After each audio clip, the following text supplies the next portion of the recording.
大家好，我就是空调界里边最帅的男人，我叫空调小哥，马上去修个空调啊！空调不制热，等会儿去看看怎么回事，是个做防盗窗的。空调什么情况？来，小何，你开一下子，它啥情况？我也不知道。它吹的风，它不热乎。美的。这个冷风。冷风。这空调开一下，打个制热啊。就这个。电机不转。电机不转，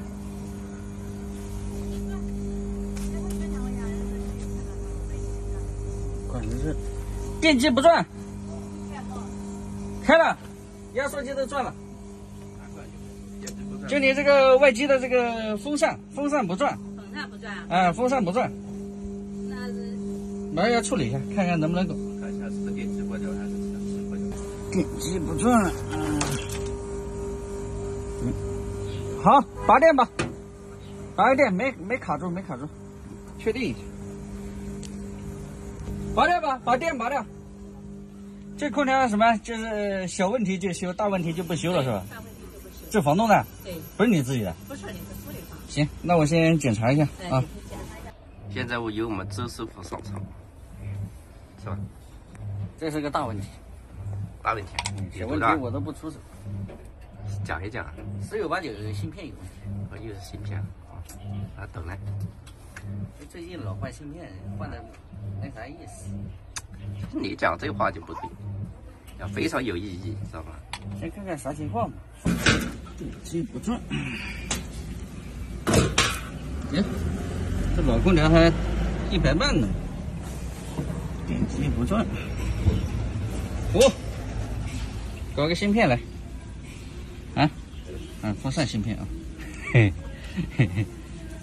从原来那个旧的换到新的了啊，那个是2.5的芯片啊。插电开一下吧，插电开机试一下，看它能不能转啊。转了就好了，不转就不修了啊。换电机的话，对，换电机那个，你不讲房东的吗？OK， 好了。哎，又关掉了？你关了？关了干啥？你不看看效果吗？我呀，我还说 OK 了，怎么又停掉了？你不开一会儿看看效果吗？对，开一会儿，你开了吗？是开着。有人开了，开个瞧瞧。我说反正老板走了，要回去就。对。怪这小朋友头发该剪了。头发？男孩女孩？男孩女孩？女孩啊，女孩，留着。剪过。他光看那个老板呢。还一看这人长得有点像马云呢。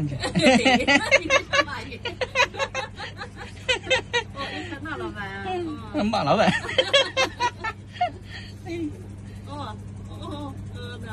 空调问题不大啊，就是一个外机的风扇芯片有问题啊。这种问题呢也是比较常见啊，和旁边那个零部件呢也是一个易损件啊。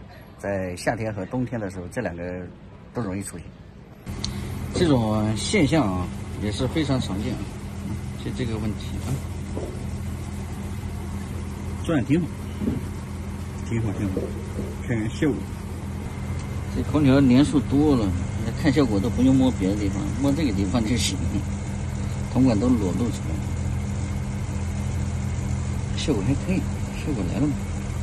很多人只知道，经常看我们视频的人只知道压缩机不转，它就没有冷气，没有热气。其实你们不知道，它外机风扇不转，一样没有冷气，没有热气。因为我们要通过换热效率，才能产生室内蒸发气，才能出冷气和热气。老胡，里边效果应该不错了吧？管子都套了，空调我们修好回来了啊。因为呢，这大姐呢就本小区的啊，这个都是啥邻居啥的，所以价格也是非常的优惠。至于多少呢，我就不说了啊。说少了呢，你们就觉得好像我在扰乱行情；说多了呢，你们又觉得我太黑。算了，就不说了，反正就是芯片有问题啊。行吧，本期视频就到这里，喜欢的记得点个关注，我们下一期再见，拜拜。